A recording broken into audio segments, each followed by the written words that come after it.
I remember in middle school, maybe it was 8th grade perhaps, that everyone in our class was required to do a science fair project.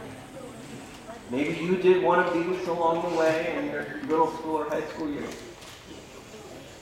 Well, to absolutely nobody's surprise, it took me forever to figure out what I wanted to do for my project at all.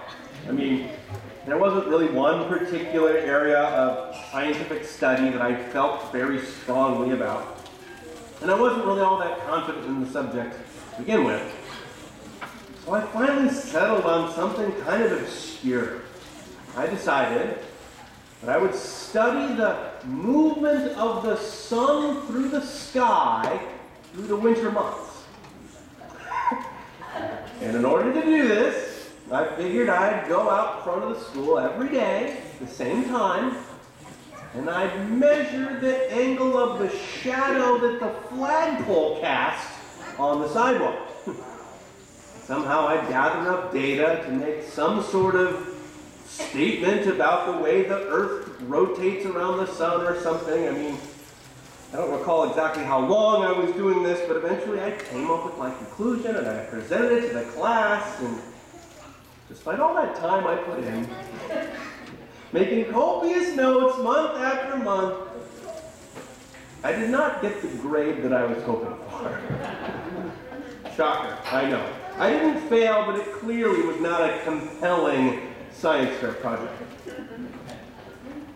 And so when I hear the words of the prophet Isaiah that we have before us today, saying, I have labored in vain, I've spent my strength for nothing and for vanity, I can't help but feel a little bit of camaraderie there.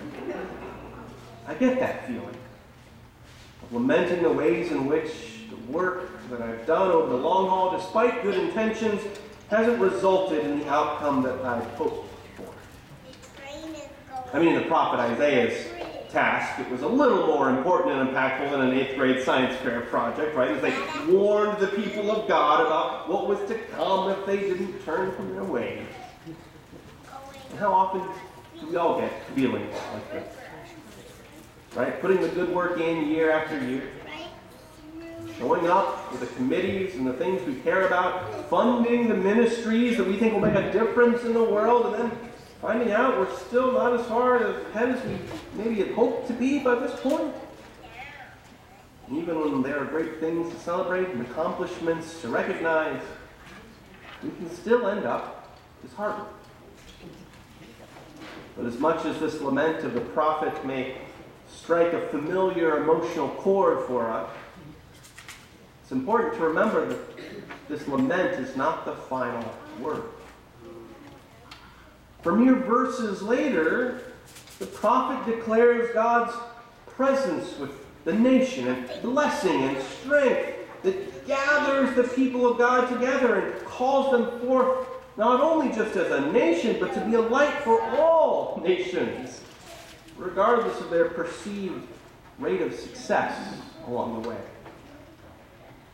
And then, in the gospel reading today, we hear about also what God is about to do in the world. In this case, in the person of Jesus. We hear that invitation to come and see the places Jesus is inhabiting and the work he's about to do, and all that that might entail. And in John's gospel, that entails a lot of things as the ministry goes on. It has something to do with bringing joy into the world and bringing light into the world, and God bringing healing to the world and bread to the world and life to our world, despite all the forces that might go other ways.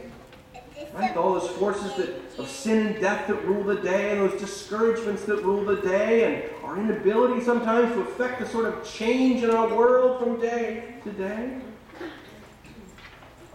So when we're reminded of God's faithfulness in these things, I think that is indeed good news, worth giving thanks for. Not unlike Paul gives thanks in the second lesson for today, for that good news emerging in word and indeed amidst the Corinthian church to whom he writes. And so perhaps we too can follow Paul's lead in this way.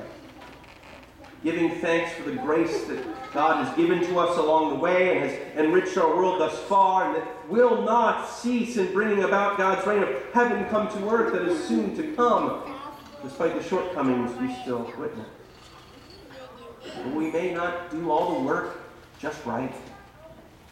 We may not get as far as we hoped to. We may not have the impact that we thought we would, but indeed, God will still do some things very soon that we have yet to see and experience and know. So follow Christ's invitation today to church and come. Come and listen and sing and pray and give and love and share and eat. Come and experience what God will soon do in our world.